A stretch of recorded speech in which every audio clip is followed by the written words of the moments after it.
ভুবনেশ্বরের super কাপের টুর্নামেন্টের প্রথম ম্যাচেই কেরালা ব্লাস্টারের বিরুদ্ধে 2-0 ব্যবধানে হেরে বিদায় নিল ইস্টবেঙ্গল। ফলে চলতি মরশুমে আর কোনো প্রতিযোগিতা থাকল না লাল হলুদ ব্রিগেডের। সুপার কাপের ডিফেন্ডিং চ্যাম্পিয়ন হিসেবে টুর্নামেন্টে নেমেছিল ইস্টবেঙ্গল, কিন্তু প্রথম ম্যাচেই বিদায় নিতে হলো তাদের। সুপার কাপের কোয়ার্টার ফাইনালে এখন কেরালা ব্লাস্টারের মুখোমুখি হবে মোহনবাগান।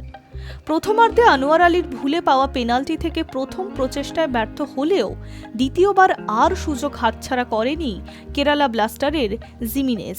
তৃতীয়ার্ধে দূরপাল্লার একটি শটে ব্যবধানে 2-0 করে নোয়া। প্রফসুখান গিলের হাতে বল লাগলেও তার ঠেকানো যায়নি। ম্যাচের ইনজুরি টাইমে ব্লাস্টার আরও একটি গোলের সুযোগ পেলেও তা মিস করে নোয়া। এই ম্যাচে ইস্টবেঙ্গল 11টি শট নিলেও একটিও লক্ষ্যে থাকেনি।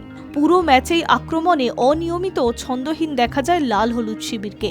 ম্যাচ শেষে কোচ অস্কার ব্রুজো বলেন, কোচ হিসেবে এই হার ও পারফরমেন্সের দায় আমার।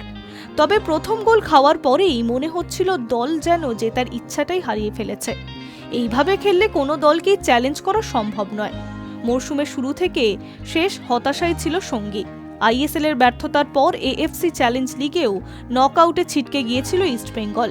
এই মরশুমে একমাত্র মহিলা দলের ট্রফি জয় কিছুটা স্বস্তি দিয়েছে সমর্থকদের।